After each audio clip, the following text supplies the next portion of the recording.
Kumusta po kayong lahat mga bossing ko? Welcome back po dito sa Matt Daily Fights. Sa video na ito mga boss ay samahan po ninyo ako panoorin ang laban ng ating kababayan. Napambato rin natin sa middleweight na si Arnel Tinampay laban dito sa higanteng Japanese fighter na si Shoma Fukumoto. So ang laban na ito mga boss ay scheduled for 8 rounds mga bossing. So sa video na ito mga boss ay dehado po yung ating kababayan at underdog po. Bagamat marami siyang experience pero po iba po, mas marami siyang talo mga bossing. At yung kanyang kalaban naman dito ay may 12 wins, 2 losses at may 10 wins by way of knockout mga bossing. So atin pong babanggitin ang record ng ating kababayan. Meron po itong 24 wins, 22 loss at may 10 KO mga bossing. So mga boss, halos magkapareho lamang po ang panalo ng ating kababayan at dun sa kanyang losses, kung saan ay mayroon 24 at 24 na wins at may 22 losses. So dalawa lamang po ang lumamang sa kanyang record kung ikukumpara natin yung wins niya doon sa loss.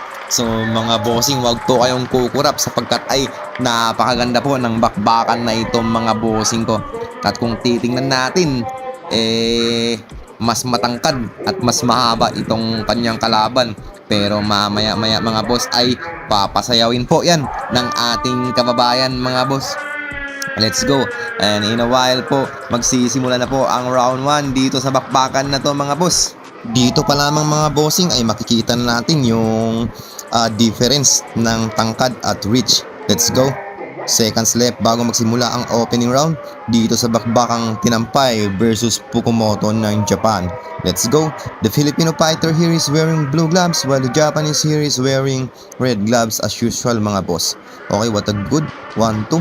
Ang ganda ng left jab nitong Japanese fighter. Grabe, napakatangkad at napakakunat ng katawan nitong Japanese. Pero disclaimer lang mga boss, pareho lang po yung weight nila dito mga boss. Middleweight po to mga bossing.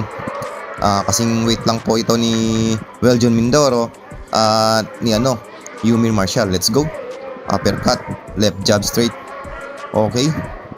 Kalmado yung ating kababayan. Good right to the body. Gumaganti ng magandang left jab itong Japanese fighter. Ang ganda ng patama ng ating kababayan doon.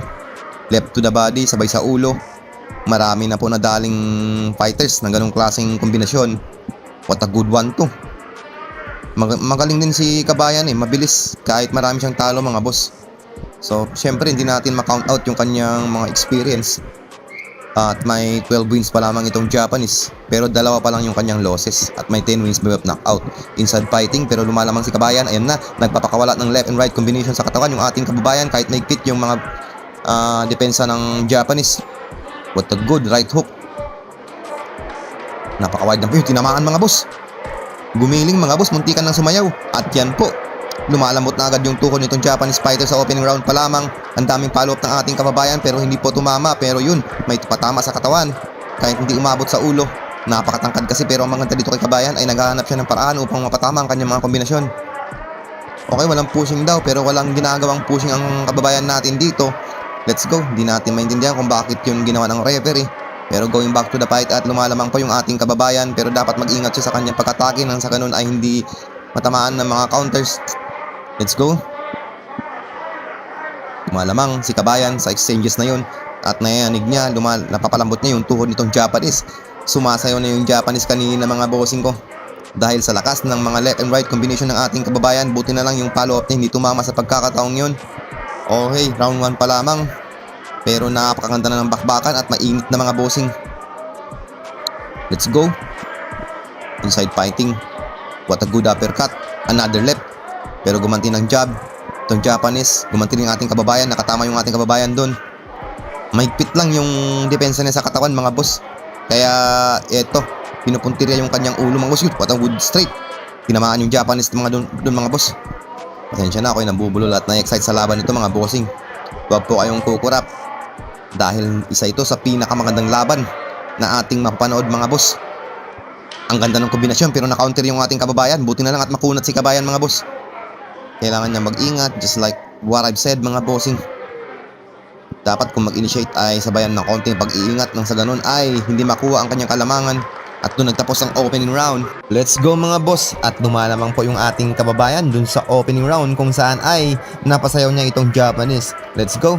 Let's see kung anong kaya pang gawin ng ating kababayan dito sa round 2 mga bossing ko. Pero uminit po talaga yung bakbakan dun sa opening round na yun. Eto, gustong gumawi yung Japanese. Siya naman yung abante dito. Ayan, maganda ang pinapakita nitong Japanese dito sa second round. Pero kumounter po yung ating kababayan dun at tinamaan yan ng isang left. Okay, let's go. Ang maganda dito sa Japanese yung kanyang jab eh. Talagang nakagamit niya yung kanyang reach kung saan ay madalas niyang napapatama yung kanyang left straight na jab.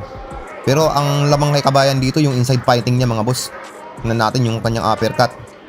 Tsaka napakadelikado ng body shot nitong ating kababayan mga boss. Marami na rin itong pinabagsak ng mga Japanese mga bossing.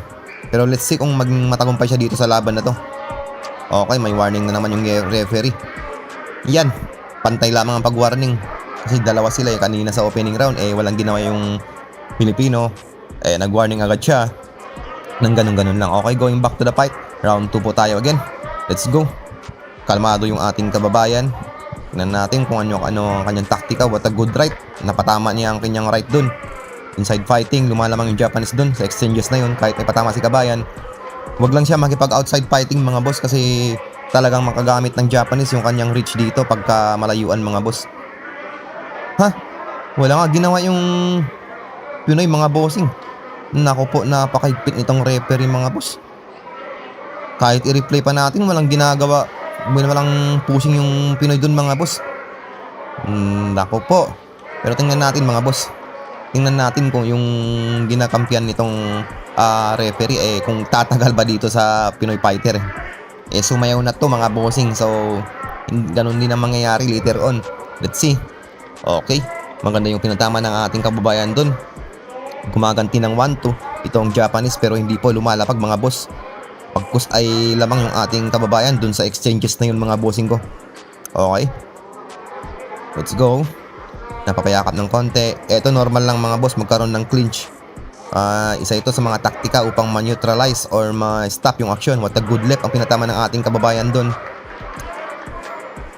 Maganda rin, masipag din bumitaw ng kombinasyon itong Japanese pero nalulugi siya sa lakas ng ating kababayan. Ayun, tinamaan ulit yung Japanese doon mga boss.